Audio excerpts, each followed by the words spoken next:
अमित शाह जी, आप हमेशा की तरह बड़े झूठ के पुलिंदे सदन में बोलकर चले गए, लेकिन क्योंकि आपने इस बार फिर से कश्मीरी पंडितों के दर्द और उनकी वेदना पर अपनी घिनौनी राजनीतिक रोटियां सेकी, तो आपकी कलई खोलनी और आपके झूठ की कलई खोलनी जरूरी है। कश्मीरी पंडितों की बात कर रहे हैं आप, कश्मीरी पंडितों के पलायन की बात कर रहे हैं।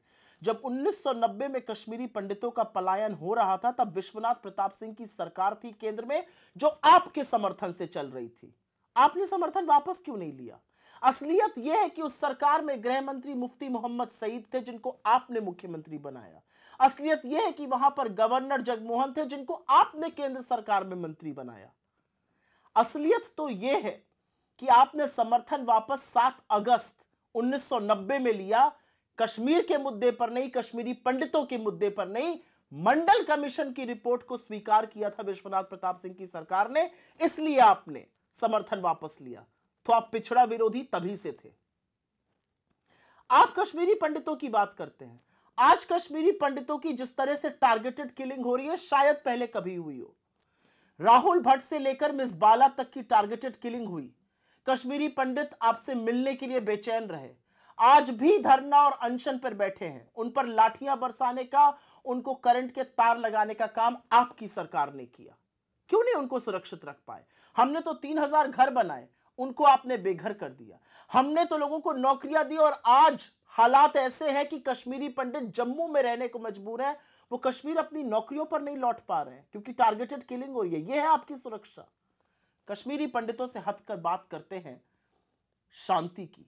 आपने कहा 370 के बाद शांति हो गई। अगर 370 के बाद शांति हुई तो 157 सुरक्षा कर्मियों की और आर्मी के जांबाजों की उस शहादत के बारे में आप क्या कहिएगा, जो बार बार एम्बुश में रजौरी, पुंछ, अनंतनाग, तमाम ऐसी जगहों पर उनकी शहादत हुई। लेकिन एक नया पैटर्न हमने देखा कि 2021 के बाद से प्रधानमंत्री और आपने श्रद्धांजलि और संवेदना का एक भी शब्द बोलना बंद कर दिया। असलियत तो यह है कि जब 2 जाबाज जवान कैप्टन्स की शहादत होती है और उनके शव घर आते हैं, तो प्रधानमंत्री सोटी करते हैं। असलियत तो यह है कि जब एक मेजर, एक कर्नल, एक डीएसपी की शहादत होती है आतंकवादियों के हाथ, तब प्रधानमंत्री कोई जश्न मना रहे होते हैं भाजपा के हेडक्वार्टर में। आप बात करिएगा आतंकवाद की, चलिए आतंकवाद पर बात कर लेते हैं। समझाइएगा किसी को कि सैफुल्लाह फारूक जो 10 साल तक जेल में था, पाकिस्तान परीक्षण लेके आया, मसूद अजहर का बड़ा शिष्य, उसको आपने निकाय चुनाव का टिकट क्यों दिया? आपने तारिक अमीर को विधायकी का टिकट क्यों दिया? उनका ट्रैक रिकॉर्ड कोई जानता नहीं है क्या? आपने तालिब हुसैन के साथ मंच कैसे साझा किया?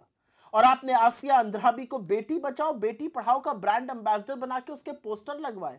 वो पाकिस्तान जिंदाबाद और उनके समर्थन के नारे लगवाती है और पाकिस्तान जाकर ट्रेनिंग पाके आती है। यह है आपका वतन परस्ती, यह है आपकी असलियत। बता पाएंगे कि बार बार आप आतंकवादियों को गले क्यों लगाते हैं?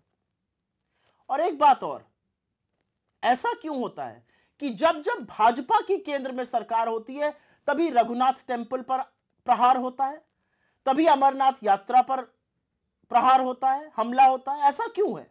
किसको बचा पाए आप कश्मीर में?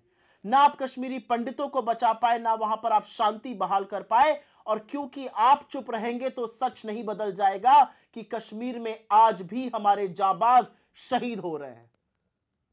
और जब तक आप इन बातों का जवाब नहीं दीजिएगा, कश्मीरी पंडितों पर और पिक्चरों की और पिक्चर हॉल की बात मत करिए, क्योंकि असली पिक्चर तो देश देख रहा है। और देश देख रहा है कि आज भी आपकी नाक के नीचे टारगेटेड किलिंग होती है, आज भी आपकी नाक के नीचे जाबाजों की शहादत होती है, आज भी आपकी नाक के नीचे आप दुर्दांत आतंकवादियों को गले लगाते हैं।